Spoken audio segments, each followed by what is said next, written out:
Bem-vindos a mais um episódio do Menin Talk, o podcast das irmãs ginecologistas Eduarda Menin e Rafaela Menin. E hoje trouxemos a nossa endocrinologista lá da clínica, doutora Isabela Freitas, para finalmente a gente poder conversar sobre hormônios. Bem-vinda, Isa. Bem-vinda. Muito obrigada pelo convite, estava ansiosa para vir aqui conversar com vocês, né? E é um tema muito relevante, assim, muito atual. Isso. Vamos aproveitar então, Isa, se apresenta, né, para o nosso público, fala um pouquinho da sua formação, sua experiência. Então, meu nome é Isabela, eu sou endocrinologista, eu formei na UFMG, formei em 2019, fiz minhas residências de clínica e endocrinologia no Hospital das Clínicas, atualmente faço mestrado em neurociências e sou da equipe lá da Menin Med. Ai, que bom. Então, finalmente, né, Duda? A gente estava muito Finalmente. ansiosa para gravar esse episódio, para a gente falar um pouco sobre hormônios. Não só o uso dos hormônios, igual as pessoas estão fazendo, mas hormônios em geral, que eles são, como eles funcionam no nosso corpo. Porque eu acho que o pessoal que não entende, né, não é da área da saúde, às vezes eles não sabem que a gente tem hormônios próprios, como que eles funcionam, que eles podem funcionar para mais ou para menos, quando que a gente deve repor os hormônios. Então, acho que esse episódio vai ser muito esclarecedor. Eu acho que é um tema que está muito em alta, né? Claro que a gente vai focar aqui muito na parte de hormônios aí, de anabolizantes, tudo. Mas que nem a Rafa falou, eu acho que as pessoas não têm o conhecimento do que é um hormônio. Então, vamos começar daí. Exato. O que é hormônio? Então, os hormônios, eles são substâncias químicas, né? Eu acho que a gente pode até falar como mensageiros químicos, acho que é uma palavra que define bem. Então, eles são produzidos em glândulas, então a gente tem diversas glândulas, né, no corpo, assim. A gente tem a tireoide, a gente tem as suprarrenais, a gente tem os ovários, né, nas mulheres, os testículos nos homens. Então, eles vão produzir, dentre outras glândulas, né? Então, eles vão produzir esses hormônios que vão atingir a circulação sanguínea e esses hormônios vão determinar funções em locais diferentes daqueles em que eles foram produzidos, né? Então, eles são essenciais, desde o processo do nosso crescimento, até o controle metabólico, o controle de humor. Então, realmente, assim, os hormônios atuam em funções diversas e têm funções muito amplas, assim, no nosso organismo. Bem como existem vários hormônios, cada um com uma função, né? Igual a Isabela falou. Então, cada glândula vai produzir o seu hormônio que vai determinar uma função, né? Então, em alguns casos, essas glândulas podem funcionar para menos. Eu acho que o que é mais comum é o hipotiroidismo, que é um funcionamento para menos ali da tireoide. Eu adoro, inclusive, quando a gente pergunta para paciente, tem algum problema de saúde? Ah, eu tenho tireoide. Bom, tireoide, a não ser que você fez cirurgia, tirou, todo mundo tem. Mas a tireoide pode funcionar para mais, sendo hipertiroidismo, ou para menos, sendo hipotiroidismo. Então, vamos falar um pouquinho dessas funções, excesso ou diminuição da função de algumas glândulas e como que elas podem atuar? Claro, essa questão da tireoide é muito comum mesmo em consultório, né? Então, assim, tudo funciona como uma orquestra, né? Então, a gente precisa daquela sintonia, daquele equilíbrio ali entre os hormônios. Então, faltar hormônio é ruim e o excesso de hormônio também é ruim, né? E a gente sabe que esse excesso, ele pode ser do próprio paciente, a gente chama isso de endógeno, né? Tem doenças que realmente aumentam a produção de hormônio, igual, né? Um exemplo, a tireoide. A gente tem uma doença que chama hipertireoidismo, em que a pessoa tenha algo que faça com que ela produza mais hormônios. Mas o abuso também, né? Que é uma forma de você repor o hormônio de forma inadequada, também pode causar o excesso. E a falta também é muito prejudicial, né? Então, existem várias doenças, o hipotireoidismo é muito comum, que é a deficiência mesmo da produção de hormônios de tireoide e que tem um impacto importante mesmo no metabolismo, né? Então, é muito comum os pacientes falarem assim, não tô perdendo peso, é queda de cabelo, né? Assim, unha fraca. Obviamente, são sintomas não muito específicos da tireoide, então tem que ser visto com muito cuidado e qualquer deficiência deve ser reposta, né? Assim, o cortisol também, por exemplo, que é um hormônio muito comum, a deficiência é extremamente grave. Então, essa avaliação e o diagnóstico correto é fundamental. Você tocou aí no ponto do cortisol. Eu vou até, né, entrar nesse assunto um pouquinho, porque a gente tem visto aí o exagero na questão dos pedidos de exames, né? Por, às vezes, não especialistas na área, né, de endocrinologia, muitas vezes, e que pede ali 1 milhão de exames, e dentre eles o cortisol. E não é bem assim, né, Isa? Assim, um exame isolado de cortisol, ele não vai dizer nada. A pessoa precisa ter sintomas, precisa ter ali uma suspeita de uma deficiência, né, do cortisol, um excesso. Como que funciona essa questão para a gente entender melhor? Claro, e eu falo que a endocrinologia é uma especialidade linda, assim, né? Porque a gente tem a interação dos eixos. Então, a gente tem um centro de comando hormonal, né? Que é a hipófise, que é uma glândula que comanda várias outras. Então, a produção de um hormônio vai influenciar totalmente a liberação de outros hormônios.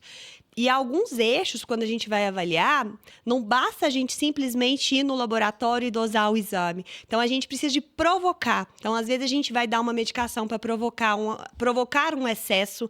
Então, se a gente não conseguiu provocar, por exemplo, aquele excesso, talvez ele tenha uma deficiência. Em outros casos, a gente vai pensar assim, será que o paciente produz muito? Então, eu tento suprimir. Então, eu tento reduzir... da minha vontade isso, né? Assim, é proposital. E às vezes o paciente não reduz. Então, a gente precisa entender os eixos até para solicitar os exames, né? Então, o cortisol, por exemplo, é um exemplo clássico, né? Porque muita gente fala, eu tô com cortisol alto, tô ganhando peso. Obviamente, o excesso de cortisol é ruim. Tô estressada, né? Porque hoje em dia falam que o cortisol é só o hormônio do estresse. Isso, ele tem essa fama mesmo. Mas, assim, o estresse vai aumentar o cortisol, né? Mas a gente não vai conseguir tratar esse cortisol do estresse do dia a dia com medicação. A gente vai ter que melhorar os hábitos de vida. Existe doença que aumenta o cortisol, inclusive é uma doença gravíssima, mas o paciente normalmente tem outros sinais e sintomas. Além de que os hormônios, eles são muito delicados na avaliação laboratorial. Então, assim, muito erro, assim, analítico que a gente chama, né? É uma vitamina que você está tomando que influencia um hormônio de tireoide, é um horário que você coletou errado. Então, o cortisol tem horário, né, de coleta, a testosterona tem horário. Então, isso também deve ser levado em consideração aí nessa avaliação. E não adianta só pedir, né? Tem que saber interpretar também os exames. E eu acho que é isso que acontece, que tem acontecido muito. O profissional vai, solicita aquele tanto de exames, e no final das contas, nem interpretar direito ele sabe, né? Só vê os valores de referência lá.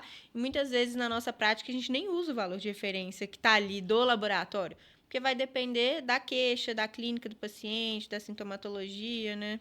Exato. A gente até brinca, a clínica é soberana. Né? Falando nisso, nessa questão de dosar hormônios, né? Que realmente, né, gente, vocês devem estar vendo essa prática de, às vezes, marcar uma consulta antes de ir no médico, já te mandam uma lista com tanto de pedido de vitaminas, de hormônios, e muitas vezes são hormônios que realmente não têm a menor necessidade de dosar, ou que não vai trazer nenhuma informação de maneira adequada. Então, puxando a sardinha aqui para a ginecologia, é um dos que realmente eu até acho engraçado, às vezes, quando pedem, são os hormônios, o FSH, LH, estradiol e progesterona, que são os hormônios do eixo ali ovariano, da parte ovulatória, reprodutiva. Prolactina, tem um tanto de coisa. Não, mas sabe o que é o mais engraçado? Que eles pedem esses hormônios e não sabe nem se a paciente está usando pílula. Por exemplo, se ela estiver usando pílula combinada, o FSH e o estradiol vão estar suprimidos, né? Que dia do ciclo que ela tá? Que dia do ciclo que ela tá? Que fase que ela tá?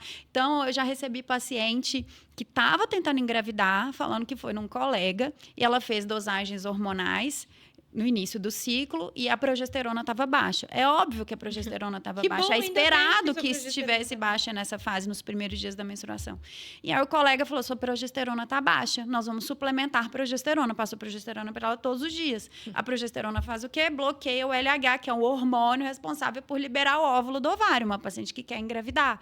Então, eu falei, nós não podemos usar essa progesterona, você está tentando engravidar. Porque não é só a interpretação do exame. Gente, não é só valor de referência. É avaliar o contexto, é entender ali, nesse caso, né, o ciclo menstrual, que é super complexo. Ou o eixo hormonal das outras, né, glândulas. Sim. É muito conhecimento que tem que ter. Então, não é só pedir um exame, ver o resultado e falar, isso aqui está baixo, tem que tratar, tem que aumentar. Né? E é o que está acontecendo hoje, infelizmente. Exato, às vezes você fica com aquela informação ali no exame, solta, no papel, exatamente, solta, né? Não se encaixa naquela clínica. Pensar que existem erros laboratoriais também, né? Então, assim, não tomar condutas, assim, num exame que não bate ali com aquela clínica. Então, ouvir o paciente, eu acho que é a mensagem me preocupa principal. Um pouco essa situação que a Rafa falou, de pedir os exames antes. Porque, gente... desde a faculdade assim, de medicina, a gente aprende que exame é complementar, né? Então, a clínica soberana sempre foi. Então, uma boa anamnese, um exame físico, você vai ali, através disso, você já vai começar a pensar, a raciocinar num diagnóstico. E pensando nesse diagnóstico, caso você precise de exames, você vai solicitar exames que vão direcionados, que vão te ajudar a confirmar ou descartar aquele diagnóstico, né? Então, esse negócio de chegar com tanto de exame pronto, muitas vezes o que eu vejo que tem acontecido? A paciente já chega com aquele tanto de exames. Claro que nesse caso não foi a gente que pediu, foi outro profissional, mas chega na nossa consulta.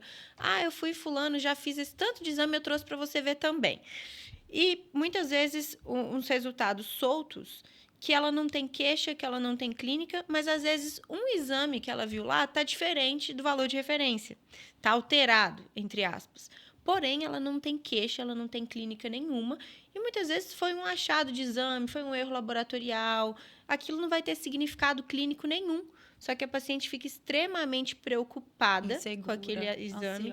Insegura, ansiosa, querendo procurar cada vez mais se tem alguma coisa, se não tem.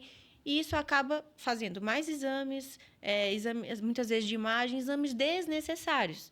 É uma iatrogenia, né, gente? Exato, a gente entra numa cascata de eventos ali, né? E às vezes depois é até difícil sair, né? Assim, começa aquele tanto de medicação, você tenta tirar. E na maioria das vezes não tem nada. Foi ali um erro laboratorial, um achado isolado, que não tem significado clínico nenhum, né? Já que a gente falou de tireoide, uma coisa que também está acontecendo muito, né, Isa? A paciente que usa certinho a levotiroxina, né, faz a reposição certinha ali do hormônio de tireoide quando ela tem o hipotireoidismo, vai num desses colegas que passa Lugol, né, que é iodo, e hormônio T3. Me fala sobre isso, porque isso me deixa muito abalada. Realmente. E é um assunto polêmico, assim, dentro da endocrinologia também, né? Assim, congressos, enfim. Sobre o Lugol, eu acho que não tem muita discussão, que eu acho que não tem benefício, assim, nem um racional, assim, uma evidência de que ele melhore algum desfecho, enfim. O T3, né, ele é muito discutido, às vezes esses profissionais até, eles alegam muito assim, é o hormônio ativo, né, porque a gente tem o T4, que é o que a gente faz a reposição habitual, e o T3. E aí você precisa de dar o hormônio ativo. Mas na prática isso a gente não consegue ver tanta evidência de que repor esse hormônio você vai ter melhora para o paciente. Tem alguns casos assim muito individualizados que você pode pensar nessa reposição de T3, sabe? São casos assim que você exclui outras causas e que talvez o paciente permaneça com alguns sintomas. Casos assim que você vai selecionar a dedo mesmo. Mas tem uma particularidade. Se você for pensar em repor T3, nunca o T3 manipulado. E no Brasil não existe a formulação industrializada de T3, né? Então, o T3 é um hormônio com uma meia-vida que a gente fala muito curtinha, curta, né? Então, você tem que repor ele mais vezes no dia. Reforço que o hormônio da tireoide, né? Ele é em microgramas. Então, assim, qualquer erro na farmácia de manipulação pode ser potencialmente muito grave. Então, a gente vê muita complicação de hormônio tireoidiano manipulado. Então, é um cuidado, assim. Se for usar T3, naquele caso específico, não pode ser T3 manipulado.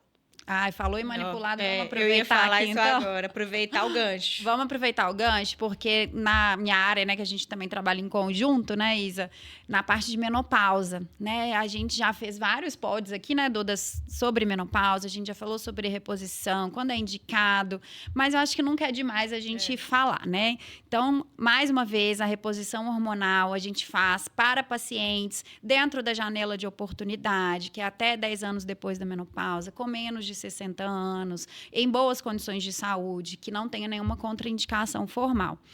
E a reposição que a gente faz, né, Isa, é a reposição preconizada pela Sociedade Brasileira de Endocrinologia e Metabologia e da Federação Brasileira de Ginecologia e Obstetrícia, né, a SBEM e a Febrasgo, que são as medicações que existem na farmácia. E a gente tem várias maneiras de fazer essa reposição, seja por via oral, transdérmica, a reposição de progesterona que a gente faz para proteger o útero, tem várias formas de fazer. A gente falou isso aqui no último episódio com a Arabella, né? Sobre menopausa. Mas, apesar disso, de ter várias opções, muitas pacientes me procuram, me abordam. Doutora, você faz reposição com hormônio bioidêntico? Então, o bioidêntico hoje ficou sinônimo dessas medicações manipuladas em farmácia. E é um perigo, né, Isa? Claro, sim. E eu vejo isso como uma estratégia de marketing, né? Porque dá a falsa impressão que só os hormônios manipulados são bioidênticos, o que a gente sabe que não é verdade, né? E que os da farmácia tradicional São ruins, ruins, são vilões trazem sintéticos, ali. né? eles Gostam de falar. exato, É. trazem malefícios, né? Então explica para as Que pessoas, a indústria farmacêutica é exato, ruim. o que que é bioidêntico, essas formulações, e vamos falar um pouquinho também do risco dessas manipulações em farmácia, igual você já falou do hormônio da tireoide, que pode ter micro-erros ali, né? Microgramas de erros que podem trazer consequências, e os manipulados em geral também podem ter, Claro. né? Então explica um pouquinho. Eu acho que o maior problema, assim, que a gente tem na farmácia de manipulação, talvez seja a falta de padronização, né? Então, talvez a balança é diferente, é uma preparação um pouco diferente. É como se você pegar duas receitas, uma mesma receita e dois cozinheiros. Talvez vai sair alguma coisa errada ali de um lugar para o outro, né? E aí a gente tem que os hormônios bioidênticos são aqueles, né, que são, se assemelham mais aos hormônios que a gente produz naturalmente.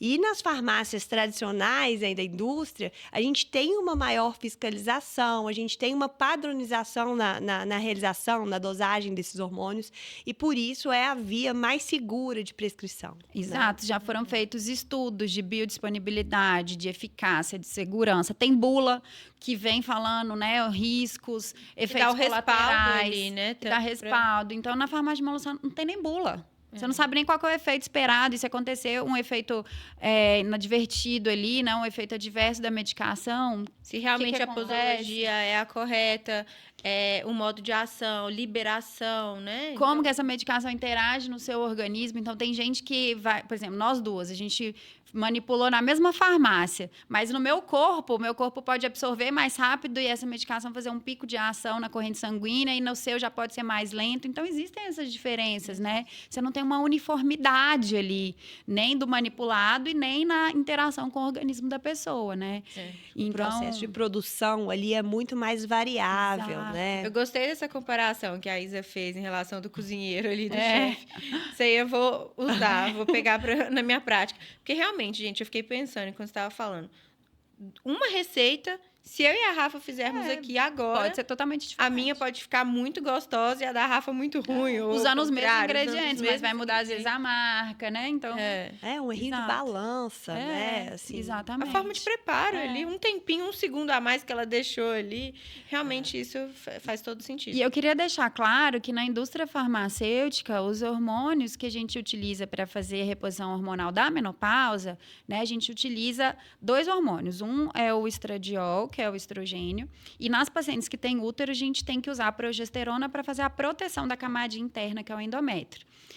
E existem, sim, medicações que são bioidênticas, né? Então, o estradiol, a gente tem várias, praticamente todas as formulações são bioidênticas. Bioidêntica é o quê, gente? Que realmente a estrutura química ali, a molécula ali é bioidêntica, é idêntica à que nosso organismo produz. Então, o estradiol, tranquilo, praticamente 100%, né? O que a gente tem nas pílulas contraceptivas é um tipo de estrogênio que é sintético, que é o etinilestradiol. Mas isso é de pílula contraceptiva. Em algumas, nem todas. E também. nem todas, exato. Então, na reposição hormonal de menopausa, a gente usa o estradiol, que é bioidêntico.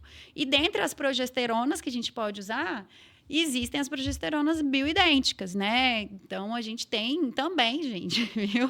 Não precisa achar que é bioidêntica, é só farmácia de manipulação, Também não. da indústria farmacêutica, para serem usados com uma segurança muito maior. Exato. Então, isso é preocupante, por quê? Porque tem muitas mulheres que não têm informação, porque é um tema que está se falando mais agora, muitos profissionais estão fazendo formação nessa parte de tratamento da menopausa mais agora. Então, acho que as pacientes ficaram muito perdidas, né? Então, como tem muita informação nas redes, às vezes elas não sabem o que é o adequado e o que não é. Então, fica a dica, ó, reposição hormonal na menopausa. Não é por bioidêntico, não é por chip, não é farmácia de manipulação. E não é testosterona. Eu acho que a Isa falou uma coisa ali há um tempinho atrás que é muito verdade. Eu acho que é muito uma estratégia de marketing. Sim, que essas pessoas que querem ali vão ganhar alguma coisa por trás disso, né? Na maioria das vezes. usam aí uma palavrinha que seja. E fica parecendo que o Fica bioidêntico parecendo. manipulado é natural, porque é gel, não é menos nocivo.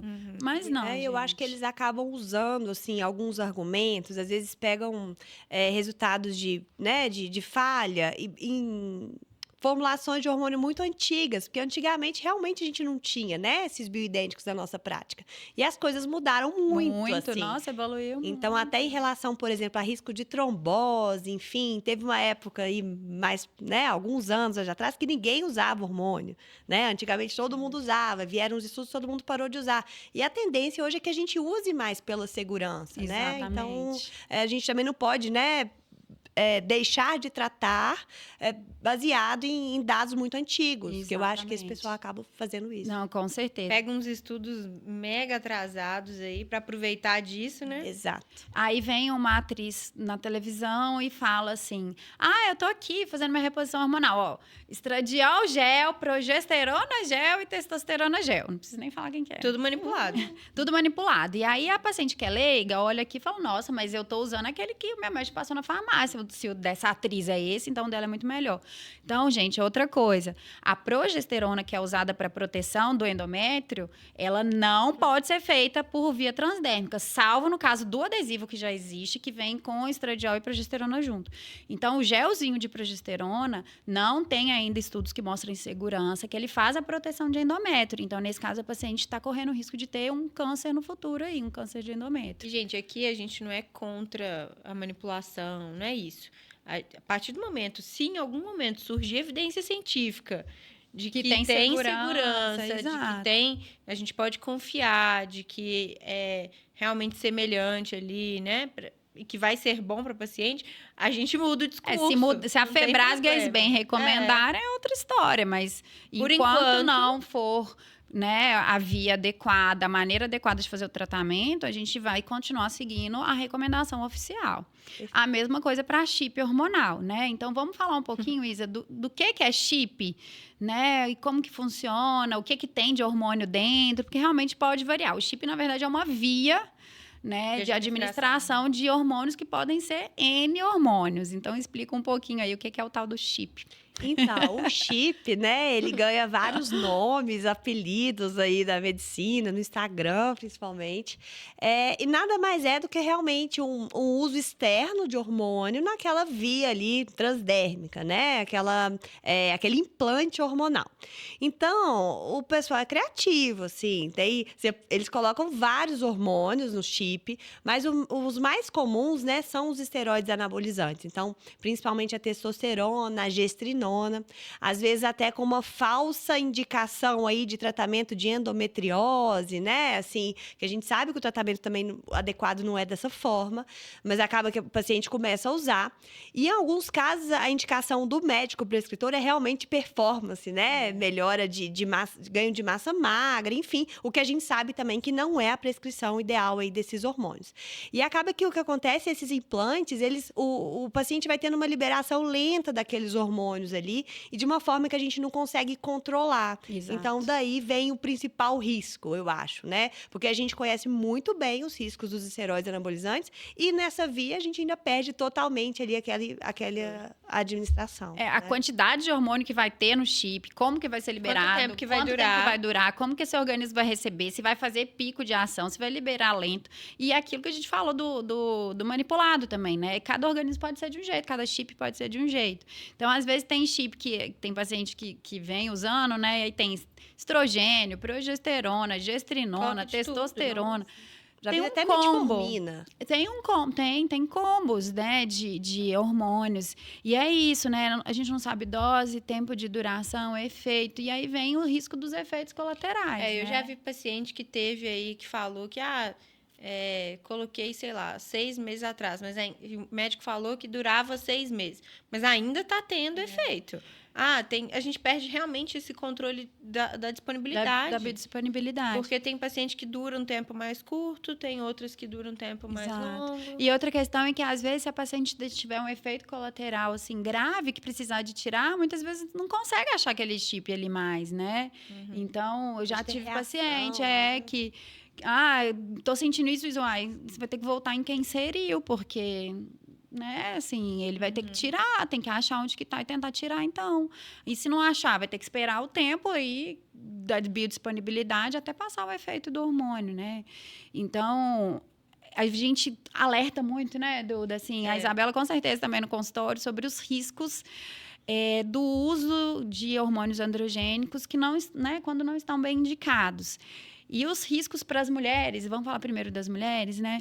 Que a gente vê muito no consultório, né, Duda? A principal queixa, acne, queda de cabelo, né, alopécias, crescimento de pelo em outras regiões do corpo. Engrossamento da voz. E engrossamento da voz. E um que a gente vê no exame físico, que a paciente não consegue negar. Mesmo que a paciente tente esconder da gente. Gente, é o aumento do clitóris. Né? Então, o clitóris... É reversível, né? Exato. Ele fica hipertrofiado. A gente bate o olho, a gente sabe.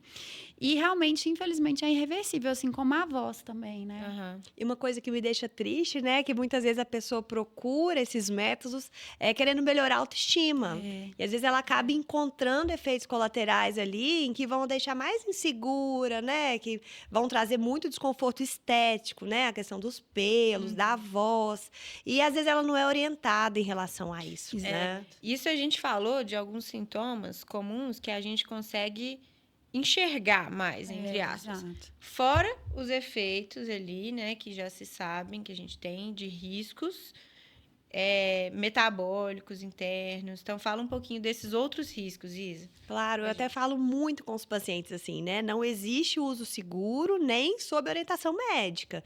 Porque, por exemplo, né, um dos efeitos que tem, além da alteração do valor do colesterol, é o aumento de formação de placa. E a gente não consegue ver, tal placa tá tendo obstrução, tal placa não tá. Então, daí já tem uma recomendação, não existe uso seguro. Né? O médico X que prescreve também não consegue controlar. É porque isso, o androgênio, né? ele vai diminuir o HDL, que é o colesterol bom, né? Assim por dizer. E vai piorar o colesterol ruim, né? E isso vai trazer essa cascata aí que a médio prazo, vou falar nem longo, né? Porque tá sendo médio que a gente tem visto, né, Isa? Vai trazer repercussões cardiovasculares. Sem falar também, né? A gente fala isso muito, da hipertrofia do miocárdio, né? Porque geralmente os anabolizantes são usados, igual você falou, Isa, para ganho de massa muscular, e o coração é um músculo. Claro. E ele também fica hipertrofiado. E essa hipertrofia cardíaca As mortes súbitas, né? Não é legal para o coração. Aumenta o risco de arritmias, de morte súbita. Então, a gente tem visto muitos jovens, né, fisiculturistas, às vezes jovens, né, 38 anos, morreu de infarto súbito. Aí você vai ver pelo aspecto, parece que aquela pessoa usou androgênio. Teve uma moça, me marcou muito esse caso, porque ela tinha a mesma idade que eu, 38 anos, em outro estado. A gente foi no carnaval, que ela morreu do nada, 38 anos, e ela e o marido, assim, tinha um cara de que possivelmente faziam uso, né, de anabolizantes. Sim, a gente sabe que esses dados até eles são, a gente fala subestimados mesmo, né? Porque a gente não consegue fazer um controle, né, de pessoas, né, estimular o uso para ver assim qual seria, né, a reação. Mas teve até um estudo bem recente agora que avaliou muitos pacientes que já eram usuários e a mortalidade por todas as causas foi 3 vezes maior, né? Exato. Então, tanto causa cardíaca, né? Ou outras causas também traumáticas. Exato. A questão de risco de trombose, que eu acho que é um fator muito importante, né? E a gente falou que muitas vezes as pessoas usam, né, esteroide anabolizante, muitas vezes sem saber que está usando, por falta de informação. Então, a gente estava até comentando isso aqui antes do podcast começar, e já citamos aqui mais um pouquinho, mas, às vezes, não é tão evidente, né? Ah, não, eu estou usando anabolizante. Tivemos um exemplo muito recente, né, da Virgínia, que numa entrevista para o Léo Dias, falando que ela não usava o esteroide anabolizante. Realmente, todo mundo estava suspeitando disso, porque ela teve um boom no corpo dela em pouco tempo. Em pouquíssimo tempo. Foi um boom surreal, uma mudança muito grande no corpo dela.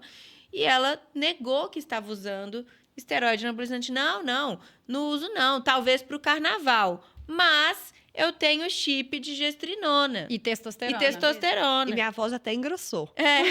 Então, assim, ela falou numa ingenuidade tão grande, numa entrevista a nível nacional, uma pessoa que é extremamente pública, ela falou, eu acho que de forma muito natural, ingênua, que ela não estava usando. Eu realmente acredito que ela não sabia que o chip que ela estava, de gestrinona e testosterona, pode Era uma ser forma de considerado bomba, um esteroide anabolizante, uma Exato. bomba, né? É porque eu acho que as pessoas acham que é só o intramuscular, né? A injeção. Mas o chip também. Na verdade, a bomba é a substância, né? O anabolizante é a substância, não é a forma como ele está sendo Independente de aplicado. como vai ser administrado. Exato. Né? E fica, gente, a gente tem que deixar muito claro que pelo Conselho Federal de Medicina, desde 2023, é vedado, é proibida a prescrição de substâncias anabolizantes para fins estéticos e ganho de massa muscular.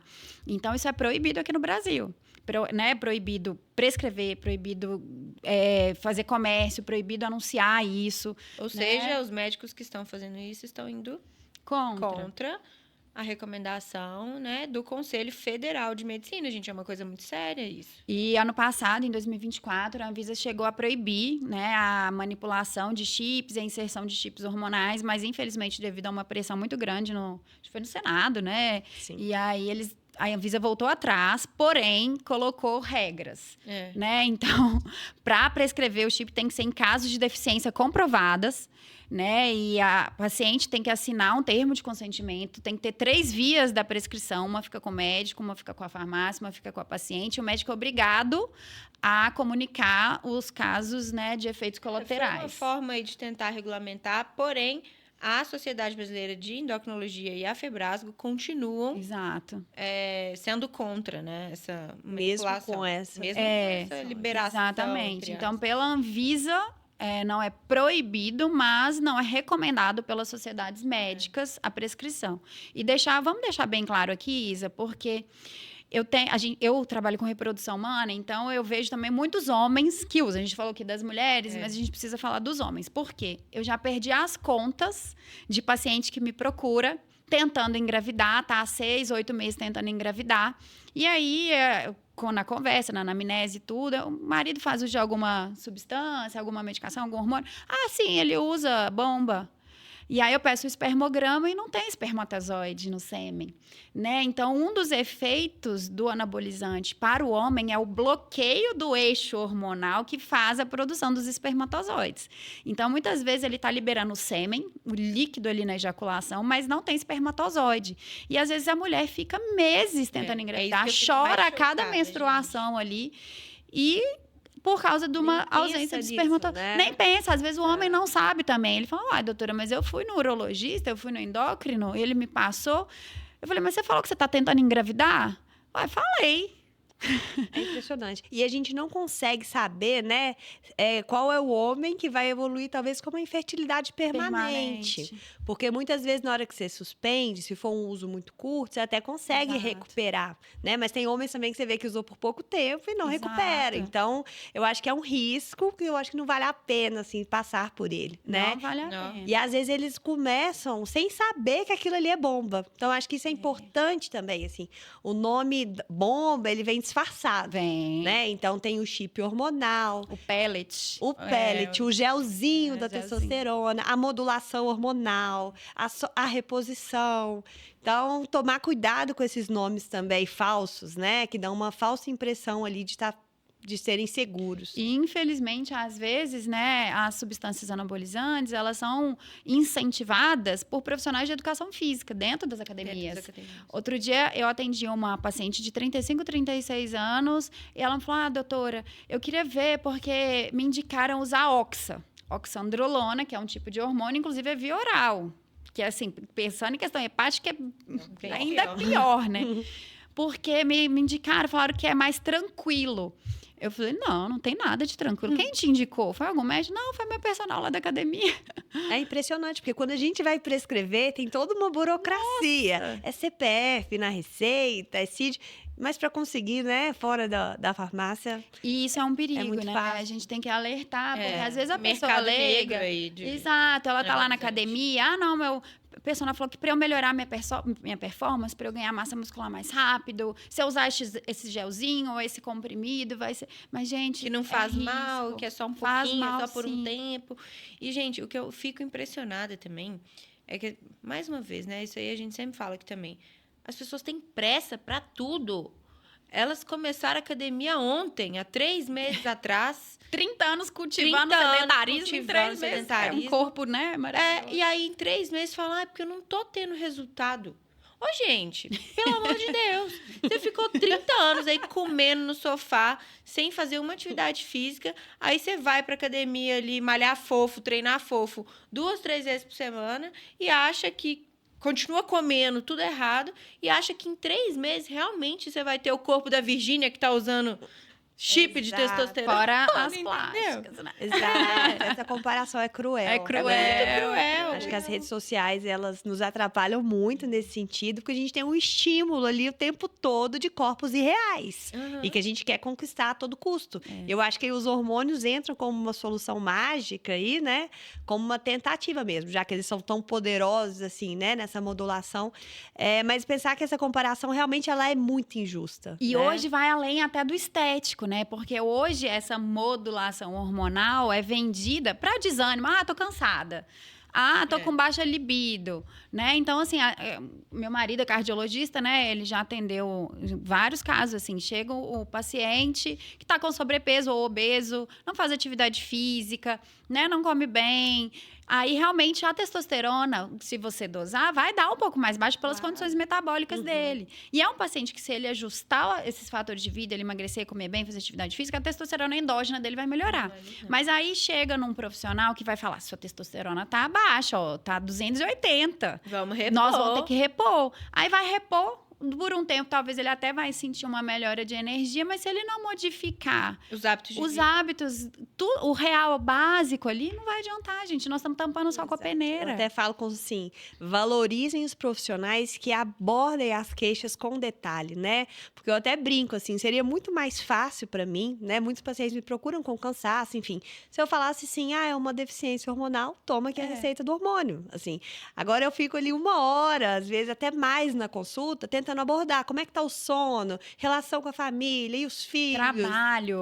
preocupações. Exato, porque a gente sabe que isso tudo influencia, né? Então, às vezes, assim, alguns profissionais simplificam muito ali só com uma reposição hormonal, que além de não melhorar, você ainda vai expor a pessoa a riscos. Exatamente. E na área da mulher, né, Duda, a gente vê muito isso. A baixa de libido. Então, usar o androgênio agora também vem com a justificativa de melhorar a libido. E a gente sabe, né, a gente já falou que também... Várias vezes. Em vários podcasts, né, com vários convidados, que a libido feminina é extremamente complexa. E multifatorial. E multifatorial. E a nossa libido ela é muito menos hormonal. Então, assim, a gente depende de vários outros fatores. E o hormonal, às vezes, a gente é só percentual. E para deixar muito claro, né, mais uma vez vamos falar, nós mulheres, o nosso hormônio é o estradiol. A testosterona da mulher, se a gente dosar, vai dar baixa, porque é para ser baixa mesmo, né? Então, dosar uma testosterona numa mulher, igual, por exemplo, Isabela veio constar comigo. Rafa, eu tô cansada, tô desanimada, meu libido tá baixo. Isa, vamos fazer uns exames, vamos dosar a testosterona. Veio baixa. Nossa, sua testosterona tá baixa, nós temos que repor, né? Gente, isso não existe. A testosterona da mulher é baixa mesmo, então a gente não tem que repor uma coisa. Ainda já bem tá que tá baixa, exatamente. Deixa ela assim. Eu falo isso para as pessoas, nossa, que bom que tá baixa, significa que você ainda é mulher, que você tá Não, e que tá você tudo não bem. tá com nenhuma patologia, né? Porque eu explico isso muito também. A gente dosa a testosterona em mulheres quando a gente suspeita que ela está elevada, numa condição patológica, né? Numa síndrome dos ovários policísticos, numa hiperplasia suprarrenal congênita, num tumor de ovário produtor de androgênios, exato. Então, por uma suspeita clínica, a gente pede para ver se está aumentado erroneamente, patologicamente, né? Então, mais uma vez, eu reforço, gente, que não existe isso de pedir um exame de testosterona por uma causa de queda de libido, de cansaço, e justificar isso como uma forma de fazer uma reposição que não está indicada. Claro. E também não existe nenhuma vitamina, nenhuma pílula mágica, nem nada que vai solucionar milagrosamente o seu casamento que tá ruim, o Sua seu rotina. cansaço, a sua rotina, o seu Sono, sedentarismo. eu acho que é algo muito importante, seu sono. né? O padrão do sono. Não vai, gente, não adianta. Enquanto não tiver tudo isso alinhado, não tem pílula mágica, né, que vai resolver. Um outro risco que eu acho muito importante a gente comentar são dos sintomas neuropsiquiátricos. Ah, né? com certeza. Eu acho que até trazendo um Verdade. pouco mais assim para notícias atuais, né? Algo que eu reparei muito, até desses casos de agressão à mulher mais recentes. Obviamente a gente não pode confirmar, mas esses últimos agressores quase todos têm um estereótipo ali, talvez de serem usuários, né? Exato. E a gente sabe que o abuso de testosterona, eles, apesar dessa sensação falsa de bem-estar, né, que os pacientes referem, eles levam à impulsividade, à falta do controle, à agressividade e à dependência também, E a né? dependência também. Física e psíquica. Então, assim, é um ciclo vicioso ali que depois, às vezes, a gente precisa até da psiquiatria, né? Para nos Exatamente. ajudar aí nessa Você retirada. tocou nesse assunto Verdade. que eu já abordei ele no Instagram algumas vezes, porque realmente eu também acho isso muito relevante. Claro que eu acredito que, na grande maioria das vezes, são pessoas que já têm uma tendência à agressividade, mas o fato de ser usuário, e a gente sabe dos efeitos cognitivos que tem, porque isso já é comprovado mesmo, né? Dessa diminuição desse limiar, né? E desse aumento da impulsividade, isso vai deflagrar, sim, mais casos de agressão, tanto a mulheres quanto brigas, né? Briga de trânsito, matar uma pessoa num impulso, numa briga de boate, né? Então, isso tudo a gente tem que falar, inclusive, morrendo de vontade de trazer um psiquiatra aqui pra gente falar sobre Ai, isso, ia né? ser Seria ótimo. bom também. E essa dose curta, né? Uma dose pequena, causa E essa questão da dependência que você Isso. comentou. Por quê? Eu fiquei pensando que realmente a pessoa vai, usa mesmo, vou usar só por um período curto ali, só para dar um gás na academia, só para, né, dar uma shapeada. E aí gosta do resultado. E aí, passou o tempo ali que ele se propôs a usar, né? 3 meses, que seja, nem sei quanto tempo que usa, mas eu tô colocando aqui 3 meses. Acabou os 3 meses, ele para de usar. Pronto, acabou todos os efeitos volta. estéticos que E ele às vezes tinha alguém fala, conseguido. tá com um corpo legal, né? Aquilo ali Conseguiu, né, mais mulher. Mas conseguiu tem mais- estudos que mostram dependência química mesmo, a nível de Isso. receptor cerebral. Não só, assim, essa dependência de se ver, se Da olhar, se parte reconhecer, estética, mas química também. Mas eu acho que essa parte estética também pega muito, porque ele vai ver o Muito. resultado ali que ele tinha conseguido e ir embora. Porque, gente, é impossível você ganhar um resultado estético equivalente a quem realmente usa um esteroide anabolizante. É só pegar o corpo aí desses famosos que Principalmente usam. mulher, né? E de quem não Homem usa. até, eu acho que se treinar muito, comer muito bem, fizer tudo direcionado, talvez pode chegar. Mas mulher é muito muito difícil. E a gente tem que Nossa. entender que o nosso corpo tem um limite, Tem, né? tem um limite. Eu acho que a gente tem muitos fatores de comparação aí que a gente tem que tentar, né? Desvencilhar mesmo em relação a isso. E a atividade física, a boa alimentação, vai chegar uma hora que você vai chegar no seu limite ali de ganho de massa magra, enfim. E ultrapassar esse limite, muitas vezes, envolve aí o uso de hormônios, né? Envolve riscos, né? Envolve E é riscos. aquilo que a gente sempre fala no consultório, né? A gente faz atividade física, alimentação, é pensando na saúde. O ganho estético, ele é secundário. Ele é legal, é ótimo. Todo mundo gosta de se sentir bem, de se sentir bonito. Mas ele tem que ser secundário. Porque Ele não a pode partir ser do sua momento... maior motivação. Exato. A partir do momento que vira a sua busca principal, você vai cair, talvez, nessas armadilhas, né? E aí Exato. mora o perigo, né? E aí pensar, né? Vale a pena, né? Correr esse risco? Sim, eu não acho que vale. E outra coisa, gente, a gente tem que pensar, tem muitas mulheres em idade reprodutiva utilizando hormônios androgênios e ela pode, às vezes, engravidar, usando um chip, por exemplo, de testosterona, e esses hormônios androgênios podem ter efeitos no bebê. Pode ter uma virilização de um feto feminino, por exemplo. Isso é Então, a gente muito precisa sério. falar sobre isso também, né? Esse uso exagerado, com certeza, daqui a pouco vai começar a acontecer casos de virilização de fetos femininos por causa de uso externo de hormônios, né? Infelizmente, igual a apresentação de gel, né? Que às vezes Uhum. muitos homens usam e pode ter contato com crianças. Crianças. E existe esse risco realmente de transmissão. Então, a criança começa, né? Uma puberdade ali, os sintomas que eram para aparecer só lá na adolescência, às vezes começam na infância. Exato, isso, gente, tem que ficar um alerta para todas as pessoas que fazem uso de hormônio em gel, né, o transdérmico. Para as minhas pacientes de reposição hormonal, principalmente as que têm insuficiência ovariana prematura, né, que são as pacientes que entram em menopausa antes de 40 anos, e às vezes elas têm filhos pequenos, É um alerta que eu sempre faço. As que estão repondo estrogênio. Estrogênio, gente, pelo amor de Deus. Estrogênio, que é obrigatório fazer nessas pacientes, e existe a possibilidade de fazer a via transdérmica. Então, o gel, e nessas pacientes a gente precisa de uma dose muito alta. Então, às vezes, precisa de passar 4 pumps de gel ali. E aí, dependendo se ela tem filho pequeno, não é tão legal assim usar essa forma, porque vai pegar o neném no colo, vai abraçar o filho para dormir, né? Então, tanto a mulher que está fazendo reposição hormonal de menopausa de maneira adequada, quanto o uso de androgênio, gente, existe esse risco sim, né? De passar para a pele da criança, que é um organismo muito mais sensível, às vezes uma dose pequena para aquela criança já vai ter um efeito clínico, E né? que pode dar essas mesmas manifestações graves, né? Inclusive, o clitóris da criança pode aumentar também de forma irreversível. Então, é potencialmente muito grave. Exatamente.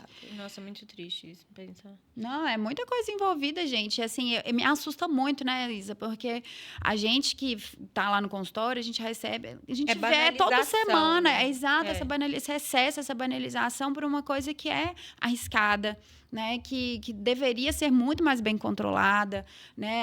O Conselho Federal de Medicina deveria ser um pouco mais ativo nesse sentido, atuar mais, né, na fiscalização.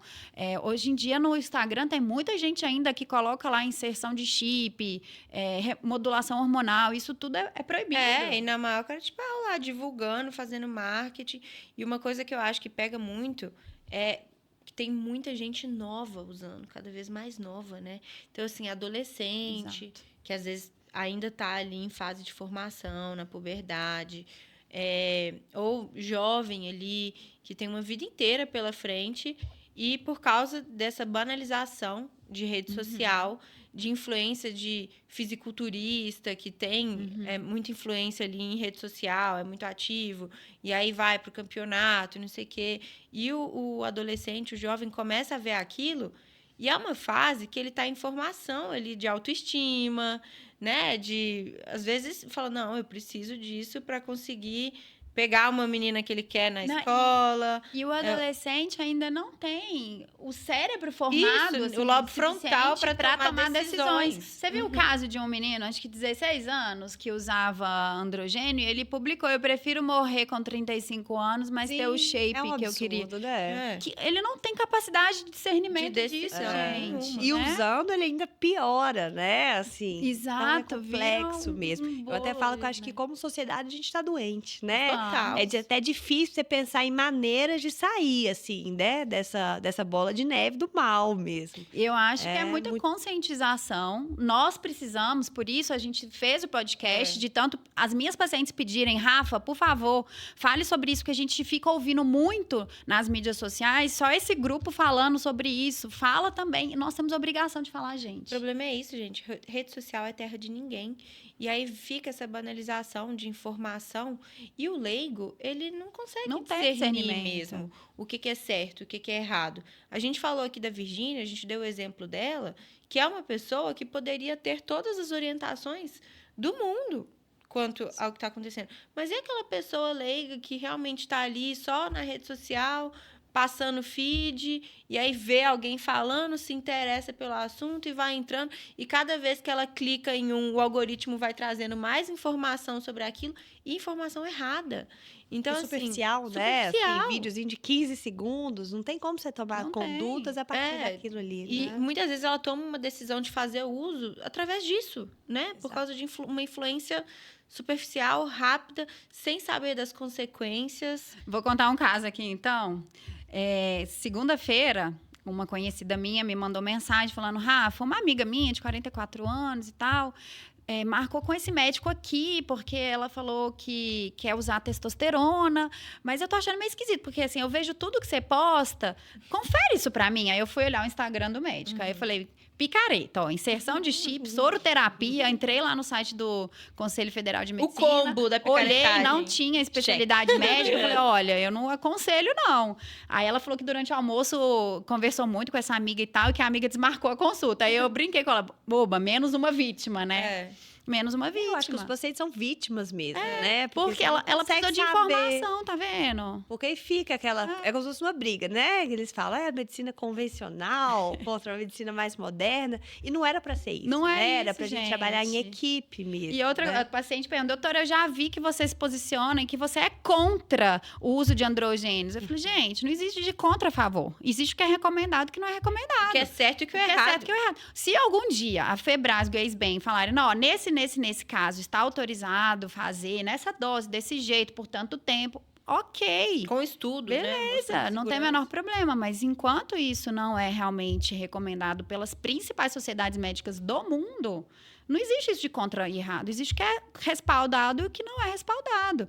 E aquilo que eu falei, gente, fico pensando até juridicamente, né? A gente é tão meticuloso, tudo que a gente faz, a gente segue os protocolos, a gente se respalda, né? A gente sempre quer o bem discute pro caso paciente. entre a gente, É difícil, né? É Assim, difícil. fazer- Numa eventualidade de ter um efeito colateral, a gente está respaldado de que realmente aquele paciente estava indicado fazer uso daquele tratamento. Esse povo prescreve sem A medo rodo, nenhum. sem medo. Sem respaldo Exato, nenhum. Porque nenhum tratamento também está isento de risco, né? Nenhum, Assim, mesmo quando a exato. gente fala nos tratamentos respaldados, toda medicação tem efeito colateral, enfim, tem os efeitos adversos graves, né? Exato. E que saem um pouco do nosso controle.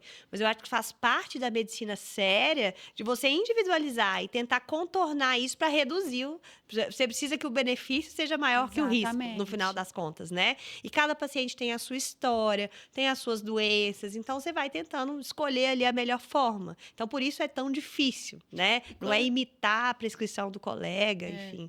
E quando tem respaldo, gente, quando tem evidência científica, você tem, inclusive, um respaldo para conseguir tentar um tratamento se der alguma complicação, efeito adverso. Você sabia que aquilo poderia acontecer, porque, né, tá ali descrito em bula, tem estudo científico, e aí você já vai saber como agir numa complicação também. Eu acho que isso também é muito sério, porque muitas vezes a gente pega complicações desses casos, desses picareta aí que prescreve essas coisas todas, soroterapia, chip, anabolizante, tudo, que nem eles sabem resolver. E muitas vezes os pacientes chegam pra gente com a complicação, querendo que a gente solucione o problema que um outro colega causou e que muitas vezes a gente não sabe o que tinha, qual substância, qual hormônio, que Muito dose, comum isso, né? como que a gente vai resolver, né? Então, isso também é muito Gente, complicado. E é cada absurdo que a gente vê, assim, realmente, às vezes é de deixar o cabelo em pé. Eu faço parte de um grupo de ginecologia e uma colega comentou que ela pegou uma paciente que uma pessoa X prescreveu, a paciente com 70 anos, mais de 30 anos de menopausa, a pessoa prescreveu um chip de estrogênio e testosterona para essa paciente. 70 anos de idade, Com gente. útero, sem Com progesterona. útero sem progesterona, a paciente teve hiperplasia de endométrio, estava Evoluindo para um investigando pro câncer de É endométrio. inadmissível, né? 70 anos, gente. E assim, se mesmo depois do podcast vocês decidirem colocar o implante, eu acho que o mínimo é anotar tudo que tem lá, né? É. Porque isso que a Duda falou é importantíssimo. Às vezes a pessoa não sabe, Não sabe nem né? o que tem dentro. E assim, você pensar, é absurdo isso, né? Você vai colocar o implante ali e não sabe o que aquilo está sendo liberado ali no seu corpo diariamente. Isso aí a gente comentou também outro dia. Quando, pessoal, às vezes a paciente leva o manipulado, né? O frasquinho lá. Tá tomando um tanto de coisa. De vitamina, né? De vitamina. Ah, não, porque aqui, ó, fulano passou esse tanto de vitamina, manipulei tudo junto. Aí, a hora que você vai ver, no meio da vitamina lá, das vitaminas lá, tem oxandrolona, Tem hormônio de tireoide. Tem hormônio Corticoide, né? Corticoide. Hidrocortisona É, também. e, nossa, às vezes a o pessoal paciente tá usando o hidrocortisona a rodo, É. né? E às vezes a paciente mesmo nem sabe o que tem naquele manipulado que ela Verdade. tá tomando todo dia. E aí, a hora que a gente olha e fala, meu Deus, você tá tomando anabolizante. Ela, como assim, doutora? Uai, oxandrolona, tá aqui na sua receita, no escrito aqui no seu manipulado. Meu Deus, eu nem sabia. Isso é mais absurdo ainda, porque a pessoa tá ingerindo algo que um profissional prescreveu, que não orientou a ela o que ela estaria usando e o que tem de composição naquilo. É muito sério isso. Muito, até aproveitando sobre a hidrocortisona, até uma orientação mais geral para os pacientes, né? Então, como eu disse, os hormônios dependem de um eixo. Quando a gente está fornecendo de forma externa um hormônio, igual a hidrocortisona, o seu corpo para de produzir ali temporariamente o hormônio do cortisol, que é o hormônio de estresse. A hidrocortisona está dentro desse grupo. Mas que o cortisol regula várias questões do nosso organismo, não só o estresse. Ele é fundamental para o nosso corpo, para a e é saúde. essencial à vida. Exato, assim, essencial a insuficiência adrenal só para deixar bem claro, viu, gente? com a vida. Pacientes com insuficiência adrenal tem que internar, tem que fazer medicação na veia e corre risco de vida. Então, quando você fornece e para de produzir, né? Quando pacientes que têm indicação de usar por outras causas, você não pode tirar de uma hora para outra, porque você tem que fazer com que o corpo volte a produzir ali aos pouquinhos. Então, muitas vezes a gente vê prescrição, né, de hidrocortisona, de prednisona, sem nenhuma orientação em relação a isso também. E né? às vezes Então, doses altas, né? Exato. Então, que você gera uma supressão, que é igual a testosterona, né? Só que aqui a gente realmente está falando de incompatibilidade à vida, diferente de testosterona. Exatamente. Né? Então, gente, só para deixar a mensagem que hormônio é coisa séria, né? Os hormônios são fundamentais para várias funções do nosso organismo, para a nossa vida, nosso metabolismo né? inteiro, para tudo. Mas hormônio é coisa séria e deve ser tratado por quem entende de hormônio, né? Então, endocrinologistas com especialidade médica, com RQE, né, que são realmente endocrinologistas que vão seguir as recomendações das sociedades. Então, tem muita gente que se denomina especialista em endocrinologia lá no Instagram. Entra lá no site do Conselho Regional de Medicina, você consegue buscar o médico e ver se ele realmente tem especialidade médica, porque muitos falam que tem, mas não tem. Então, procure indicações de bons especialistas, estudiosos, que vão fazer a reposição adequada, né? E porque não dá para ficar brincando com o hormônio. Exatamente, né? E a medicina não é vendida em pacotes, né? Assim, o tratamento realmente tem que ser individualizado. Perfeito, né? Amei. Acho que essa mensagem final nesse programa, gente. Sessão desabafo. Vamos à alma, né, gente? Porque são coisas que a gente fala, assim, diariamente na nossa prática, mas eu acho que a gente precisa falar mais. Levar mais informação. Para mais pessoas, pelo menos ficarem ali com uma pulguinha atrás da orelha e entenderem um pouco mais. Ou questionarem, né? Exato. Se alguém quiser prescrever, não engolir, né? Conversar com o médico. Mas eu vi o podcast lá e... Uma paciente minha, muito fofa, agora ela é paciente nossa em comum. E aí, ela me contou que ela foi numa médica no interior de Minas e tudo, e que a médica pediu a testosterona pra ela, e ela falou, pra quê? Vai vir baixa, eu sou mulher. Não tem nem que pedir, não é? É isso, ela falei, só paciente da doutora Rafa, eu sei que vai vir baixa.